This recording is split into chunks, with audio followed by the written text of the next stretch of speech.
महर महर ये जो चूचा अंडे से अभी निकला हुआ है ना बैग पकड़ के, छोड़ देना, ये बच्चा किसी और को कहना, इस चूचे को समझाओ, बात करने दे भाई, बात तो करने दे सर, इस चूचे को समझाओ वरना इसके साथ शो कर लीजिए। खोलूंगा कि ये नानी याद आ जाएगी यार। किसी खुदा का खौफ कीजिए, किसी ने नानी दादी नहीं याद करनी, प्लीज तू तड़ा तक ना जाइए, बराए मेहरबानी। आपने सबसे पहले घबराना बेच दिया।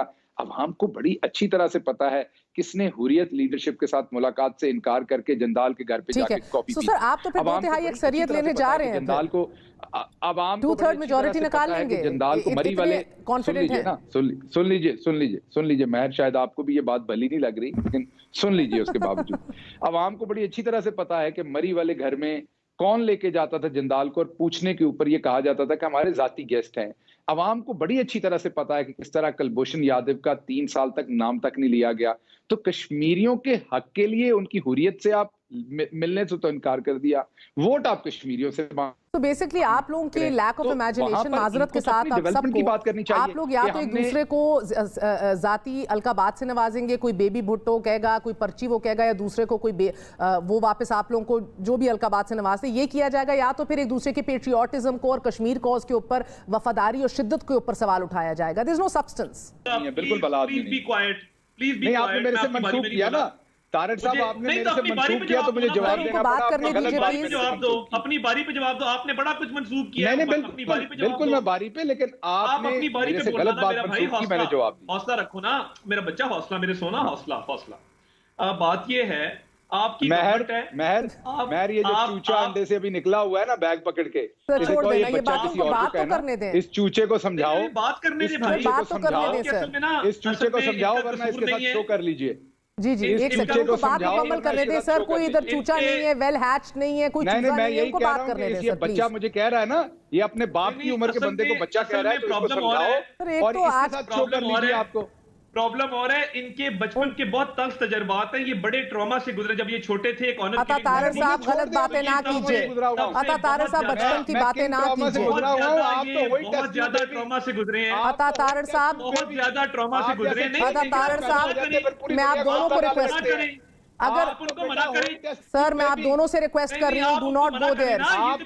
हर एक की हसासियत और सेंसिटिविटीज होती हैं ना, उधर इशारा कीजिए जिधर दिल जलता है। बारी बारी बात करें, अपना अपना मौका पेश करें। मेरी मैम की बारी में नहीं बोला, इनको चुप नहीं बोलेंगे। गिल साहब उनको बात करने दें। वो ये साबित नहीं कर सके जिंदाल का अगर इतना मामला है तो केस कायम करें ना। मरियम सफदर की मुलाकातें हुई हैं इंडियंस के साथ, मैं तो कायम हूं अपनी बात पे। आप मेरे पे कैसे मुझे क्यों कह रहे हैं कि मैंने वापस ले लिया? मैंने तो वापस नहीं लिया। ये मुकम्मल कर ले, मैं फिर बाद में बात कर लेता हूं। मेरे अगर इसने ऐसे करना है तो इसको बात करने दें। आप बात करें, इसको जब लॉजिक ना आए तो फिर अंडा चूजा कट्टा बच्चा मेरे से मतलब जो मर्जी कहते रहो, फिर मंसूब नहीं करे। मैं बिल्कुल गिल साहब आपको पूरा मौका फराहम करूंगी, आप डंके की चोट पर जवाब दीजिएगा। मेरे पे बात करना मोहतरम गिल साहब, आपको पूरा वक्त दिया जाएगा। Let him make his point and I will come to you. मैं बिल्कुल आपके साथ बात करूंगा, लेकिन जब आप मुझे बच्चा कहेंगे ना तो फिर मुझे आपको उम्र बतानी पड़ेगी। तो आप इसको एज ए कॉम्प्लीमेंट ले रहे हैं, आप इतने जवान लग रहे हैं उन्हें। उम्र बतानी पड़ेगी और चलिए जी बात कीजिए। कैसे निकले मैं तुम जिस तरह से रानो के घर पले हो ना अपने हमसाओं के, प्लीज तुम तड़ा ना कीजिए, खुदारा ये ना कीजिए, लाइव शो है, तुम तड़ा नहीं चलेगा इधर, तुम तड़ा नहीं चलेगा, बराए मेहरबानी। आपकी परवरिश बता रही है, आप दोनों खामोश हो जाइए, बराए मेहरबानी। पूरी दुनिया को मुझे एक बात बताइए, back to the issue, just 1 second. खोलूंगा कि ये नानी याद आ जाएगी। यार किसी खुदा का खौफ कीजिए, किसी ने नानी दादी नहीं याद करनी, प्लीज तू तड़ा तक ना जाइए, बराए मेहरबानी। आपने मुझे बुलाया, आप मुझे मौका तो दीजिए।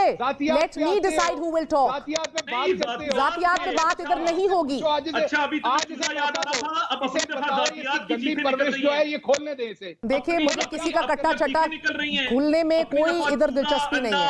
गिल साहब आप बड़े हैं, आप थोड़ी देर के लिए खामोश हो जाइए। और मुझे एक बात बताइएगा, खुल के बात करो, अपनी असलियत दिखाओ अपनी। गिल साहब आप बड़े हैं, 2 मिनट के लिए खामोश हो जाइए, जस्ट 1 सेकंड।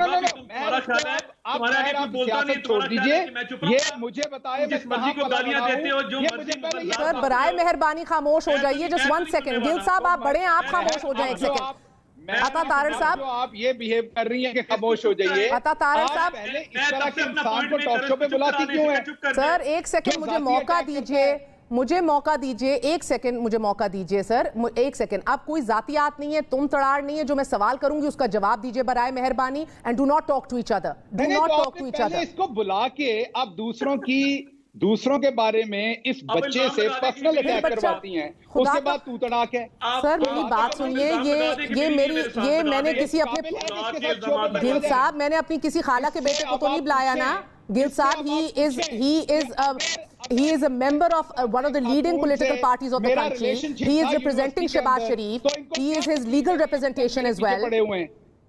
एक सेकंड मौका दीजिए। गर्मी क्यों खा रहे हो? हौसला रखो। अगर मेरा रिलेशनशिप था एक यूनिवर्सिटी के जमाने में इनके खानदान की खातून के साथ, अगर मेरा एक रिलेशनशिप था तो कौन सी ऐसी बड़ी बात थी? लोगों का एजुकेशन के दरमियान में होता है। अच्छा, सरदार तनवीर इलियास, मुझे एक सेकंड, तारड़ साहब 1 सेकंड, तारड़ साहब बात को क्यों नहीं भूलता?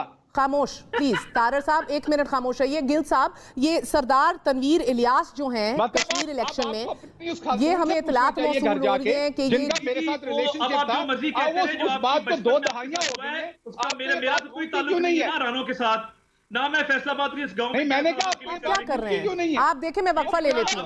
ये झूठी कहानियां, ये तो मुझे लगता है कि आज कश्मीर का इलेक्शन नहीं डिस्कस होना। पूछें घर पे, जो मर्जी घटते रहो, पहले कह दो शो में मैं मिला हुआ हूं। आप चुप हो जाइए बराए मेहरबानी। मैं, अगर आप दोनों नहीं खामोश होना चाहते, मैं वक्फा ले लेती हूँ। मुझे एक सवाल पूछना था, बड़ा अहम सवाल है सर, बड़ा अहम सवाल है गिल साहब, अगर आप इसका जवाब दे दें। जो मसला है उसको बार बार टेलीविजन पे क्यों लाता है ये? नहीं, जातियात पे नहीं आना ना, ये मेरी बात सुन लीजिए। एक सवाल यार, अगर मैं फिर बारी बारी आप दोनों हजरात को म्यूट कर देती हूँ, एक यही ऑप्शन है। भाई मैं तो शादी करना चाहता था, नहीं हुई इनकी तरफ, इसको तब से इतना मसला है मेरे साथ।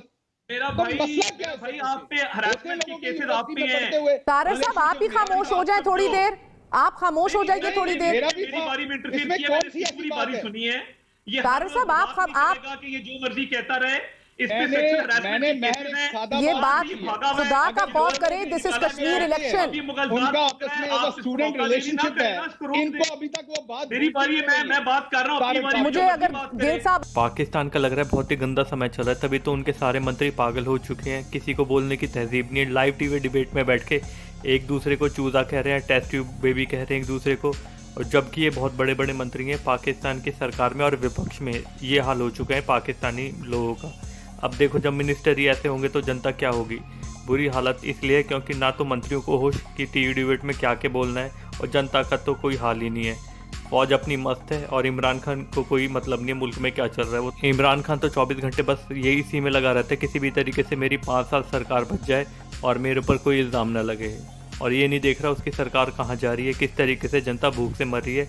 पाकिस्तान में 2 वक्त की रोटी भी नसीब नहीं हो रही, 20-20 घंटे कट लग रहा है, इंडस्ट्रीज बंद हो चुकी हैं, और उसके मंत्री लाइव टीवी डिबेट में अगर कोई बात करे या पूछे कोई प्रश्न, उसे गाली देते हैं। ये हाल हो चुका है पाकिस्तान की सरकार का। और एंकर भी बुरी हालत में थी, वो भी चुप नहीं करा सके इन दोनों को। और हर दूसरे तीसरे दिन ऐसी तस्वीरें हमें पाकिस्तानी मीडिया पे देखने को मिलती हैं। और आगे जाके देखिए फ्रेंड और क्या हमें देखने को मिलेगा। जय हिंद दोस्तों, धन्यवाद।